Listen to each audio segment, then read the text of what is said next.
வணக்கம்.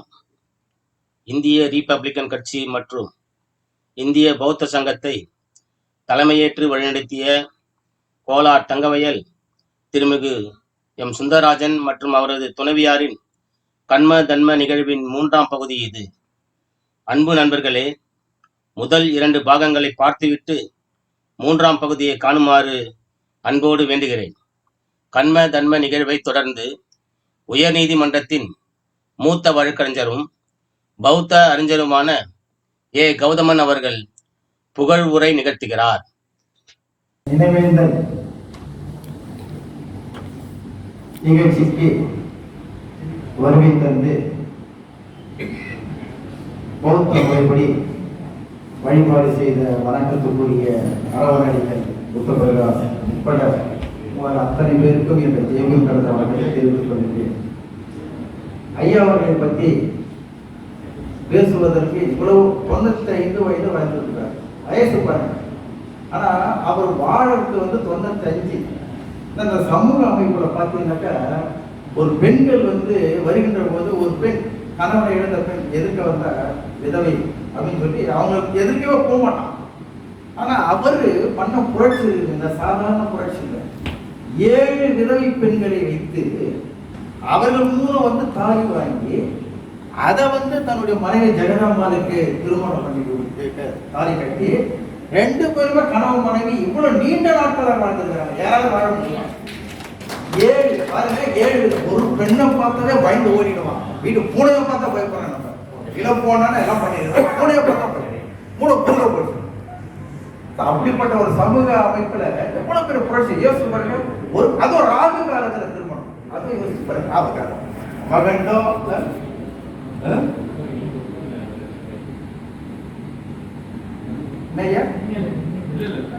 அது ராகு காலத்துல திருமணம் பண்ணிருக்காங்க. ஏன்னா இதெல்லாம் நம்ம பார்க்கின்ற பொழுது அவர் சாதாரணமான ஒரு மனிதர் அல்ல. அவரை நம்ம அவருடைய வரலாறை பார்க்கின்ற பொழுது வடஆற்காடு மாவட்டம் சதுப்பேரி தான் அவர் சொந்த ஊர். அவருடைய அப்பா பேர் டபிள்யூ முனுசாமி அப்படின்னு சொல்லுவாங்க. அவருடைய அம்மா பேர் மாணிக்கம்மா. டபிள்யூன்றதுக்கு என்னன்னாக்கா அவருக்கு அப்பா உலகநாதன் பேர். ஆனா இருந்த கூட என்ன பண்ணுவாங்க, வெங்கடாச்சலம் என்ன பண்ணுவாங்க, டபிள்யூ எதுக்கு போடுவாருனாக்கா வேர்ல்டுன்றது உலகத்தை குறிக்கிறது தான். ஐயா சொன்ன ஏங்கன்னாக்கா அவருடைய அப்பா பேர் டபிள்யூனாக்க நான் உலகத்தையே இது அந்த குறிக்கணுன்றதுக்காக டபிள்யூ அப்படி போடுவார் அவருடைய அப்பா. அவர் பாருங்க அந்த காலத்திலே டபிள்யூ முனுசாமி அப்படி போடுவாருன்னா அவருடைய அம்மா பேர் மாணிக்கம். அவங்களுக்கு மூத்த மகனா 7/12/1926 பாபா சாஹிப் இருந்தது 6/12 டிசம்பர் மாசம். அவர் டிசம்பர் மாசமே பிறந்தது.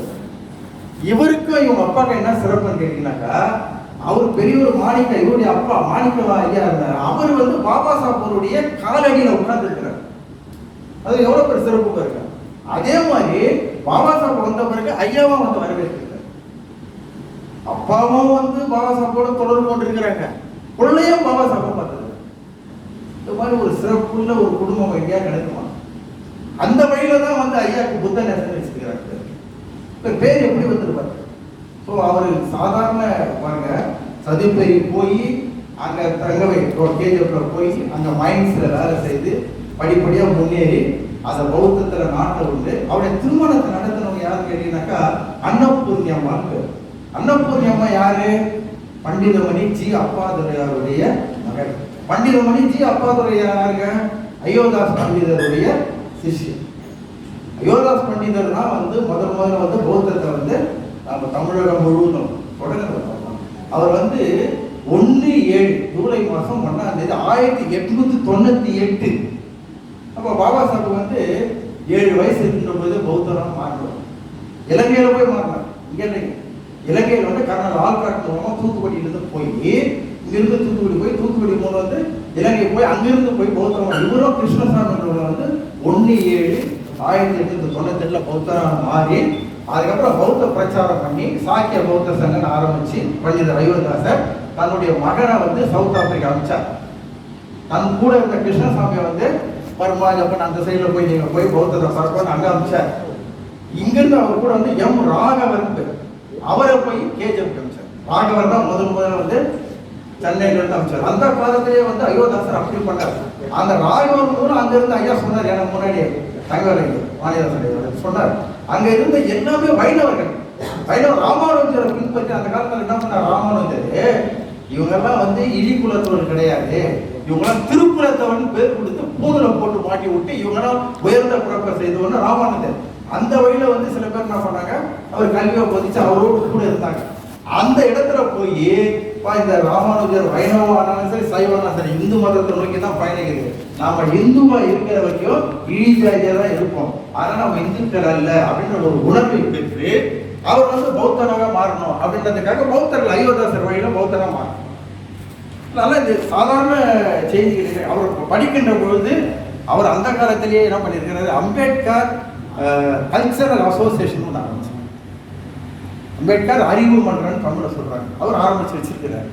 அதன் பிறகு பார்த்தீங்கன்னாக்கா இந்திய குடியரசு கட்சியில அதுல ஒரு எக்ஸிக்யூட்டிவ் நேஷனல் எக்ஸிக்யூட்டிவ் கவுன்சில் மெம்பராக இருந்திருக்கிறார்.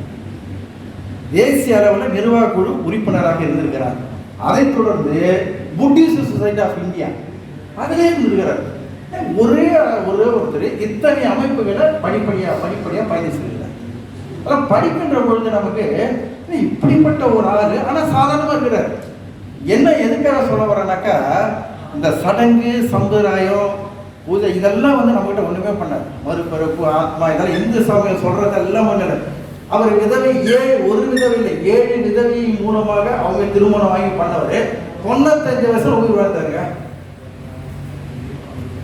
பாருங்க, நம்ம உயிர் வாழ்றதுக்கு ஆயுள கூட வந்து பௌத்தத்தில் வந்து அவங்க முக்கியம். அதுவும் பெண்கள் அன்னபூர்ணி அம்மாவை பற்றி சொல்றாங்க. அப்பாதுரையாருடைய மகன் அந்த அயோத்திதாசருடைய சிஷியர் தான் பண்டிதர் அப்பாதுரையார்.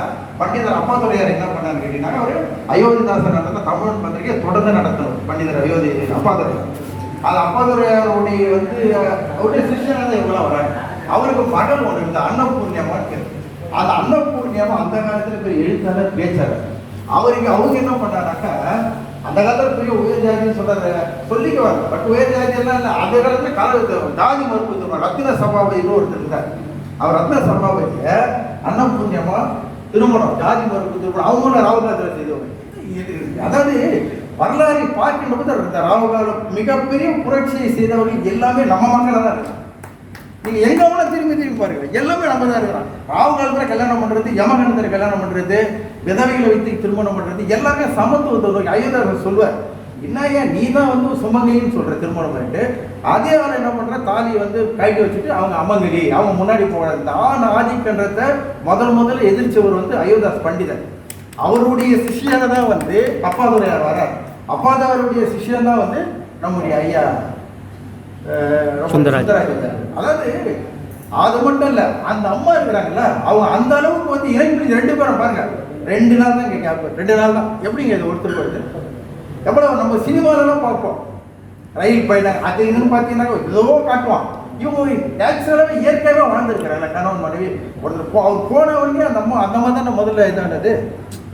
அந்த அம்மா தான் பாருங்க, மனைவி மனைவி முன்னாடி போட்டு ஒரு பாக்கியசாலி இருந்தாலும் அது ஒரு நாள் கேப்ல மறுநாள் இவர் இறந்து எவ்வளவு மனைவி மேல வந்து பற்று வைத்திருக்கிறார் பாருங்க. அது மாதிரி எல்லாம் வந்து நேசிக்கிட்டு ரொம்ப ரொம்ப ரொம்ப வந்து கடினமான ஒரு செய்தி அப்படியெல்லாம் பண்ணியிருக்காரு. அப்படிப்பட்ட இதில் வந்து அது மட்டும் இல்லை, அந்த காலத்தில் பார்த்தீங்கன்னாக்கா எனக்கு முன்னாடி சொன்னார் KM சாமிதுரை கரெக்டுங்களா, CM ஆறுமுகம், S ராஜேந்திரன் இவங்கெல்லாம் வந்து KGF வந்து போராட்டங்களில் சட்டமன்ற உறுப்பினர்களாக இருந்தவங்க. இவங்கெல்லாம் வர்றதுக்கு இவங்களை போட்ட ஆட்கள் தான் காரணம். பாடுபட்டுருக்கிறாங்க, செயல்பட்டுருக்கிறாங்க, எவ்வளவு விஷயங்கள் பண்ணிக்கிறாரு. CM ஆறுமுகம் போய் இதுலேயே ஐக்கிய நாடுகள் சபையில போய் பேச அவர் புத்தகம் போட்டார். CM ஆறுமுகம் ஐக்கிய நாடுகள் சபையில் பேச்சுன்னு ஒன்று போட்டார் CM ஆறுமுகம். அப்படிப்பட்ட ஒரு வகையில் வந்து ஐநா சபையில் எனது குரல்னு ஒரு பத்திரிகை போட்டார். அந்த அளவுக்கு வந்து KGFல வந்து சொன்னாங்களா முதல்ல வந்து பௌத்த வளர்றதுக்கு வந்து முக்கிய காரணம் வந்து பௌத்தம் அங்கதான் KGF தான். அது உண்மை. ஏன்னா அயோத்திதாசர் வந்து இங்க தொடங்கினார் சென்னையில. ஆனா அயோத்திதாசருடைய அந்த மிஷனரி மூவ்மெண்ட் அது எங்க போச்சுன்னா முதல் நீச்சி வந்து KGF தான். KGFல போய் எங்க சதிப்பேரிலிருந்து அது போகுது. அங்கிருந்து அதுக்கப்புறம் பார்த்தீங்கன்னா அங்கிருந்து திரும்பி ரிவர்ஸ் ஆகி வருது. ஐயா பள்ளிக்கொண்டா கிருஷ்ணசாமி நடத்துற கூட்டத்துக்கெல்லாம் KGFல இவங்க வருவாங்க. சித்தார்த்தா பிரஸ் பெரியார் அப்படியே சித்தார்த்தா பிரஸுக்கு தந்தை பெரியார் அடிக்கடி வருவாரு போவாரு. அங்கிருந்து 1936 பெரியாரை வந்து வளர்த்தவங்களே நம்ம தான். நம்ம மக்கள்கிட்ட தான் வருவாரு, நம்ம மக்கள்கிட்ட தான் பேசுவாரு. நம்ம மக்கள் என்ன பண்ணுவாங்க, அப்பா துரையார் வருவார், பெரியாரை காட்டுவார், இவர் நம்பாது இவர் நம்பாதுன்னு பெரியாரை வந்து வெளியிடத்துல முழுக்க நம்பாருன்னு காட்டி அவரை நம்மால தான் பெரியாராக ஆக்கணும். பெரியார்கிட்ட பட்டம் கொடுத்தது அங்கே மீனம்பல் தானே, வேற யார் கொடுத்தாங்க அவருக்கு பட்டம்? ஸோ நம்ம தான் பெரியாரை வந்து வளர்த்து எடுத்தோம். பெரியாருக்கு அந்த இயக்கத்துக்கு, சுயமரியாதை இயக்கத்துக்கு வந்து நாம தான் முழு சப்போர்ட். அந்த இயக்கத்தினுடைய முதுகெலும்பா நாம தான் இருந்தோம். அதில் ஒன்றும் மாற்றுக்கிறது கிடையாது. பெரியார் இயக்கத்தினுடைய முதுகெலும்பு நாம தான். இன்னைக்கு பெரியார் வந்து நம்ம வந்து அதனால தான் நாம சொல்ல வரோம், நாம தான் எல்லாரும் வளர்த்து எடுத்துருக்கிறோம். இந்த சமூகம் என்பது வந்தாரை அரவணைத்து அவங்கள வாழ வைக்கிற ஒரு சமூகம் நம்முடைய சமூகம். ஒண்ணு சாதாரண, இவரோடு பிறந்தவங்க மொத்தமே 10 பேர், இவர் தான் மூத்தவர். ஆனா இவர் அப்படி இருந்தா கூட அந்த 10 பேர் குடும்பத்தையும் பாதுகாத்துக்கின்னு, குடும்பம் உற்றார் உறவுன்னு பார்த்துட்டு சமூக சேவையும் ஆத்திக்கின்னு எவ்வளவு பெரிய பணி பண்றாரு பாருங்க. இன்னைக்கெல்லாம் அவர் வந்து எதுக்காக நாங்கெல்லாம் வந்து இப்போ இவ்வளவு பேர் வந்திருக்கிறீங்க, நம்ம எதுக்காக வந்து அவருக்கு நினைவேந்தல் செலுத்தணும் வரோம்? என்னன்னா பாபா அம்பேத்கர் சொல்லுவார், one who forget history cannot create history. யார் ஒருவர் வரலாற்றை மறக்கிறார்களோ அவர்களால் வரலாற்றை உருவாக்க முடியாது. ஸோ அதனால் பழைய வரலாறு என்பது நமக்கு இப்போ இருக்கிற வரலாறு இப்போ நம்ம தொடர்ந்து பயணிக்கிறதுக்கு அது பயனுள்ளதாக இருக்கும். அதனால தான் அவருடைய வரலாறு நம்ம பார்க்கணும். ஓ, இப்படி பாடுபட்டு இருக்கிறாரு இந்த சமூகத்தை போயிட்டு யாராவது யோசிச்சு பாருங்க. இவருடைய பெயர் வந்து புத்தநேசன். ஐயாவுக்கு இப்போ என்ன வயசாக இருக்கும் உங்களுக்கு? இப்போ 70 வயசு. 70 வருஷத்துக்கு முன்னாடி எந்த வருஷம் 1951 பேர் வந்து புத்தநேசன் வைக்கிற புலப்பெயர்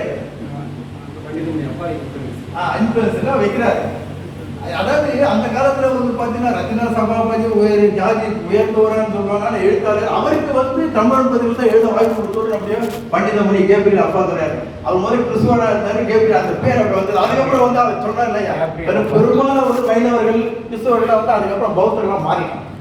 இப்போ அந்த அளவுக்கு நாம வந்து எல்லாத்துலயும் முன்னாடி அன்னபூரணி அம்மாவுடைய பேச்சுகளை எழுத்துக்களை படிச்சா இப்படி ஒரு நாள் கேட்கப்பட என்ன தமிழ் எழுதுவாங்க தெரியுங்களா?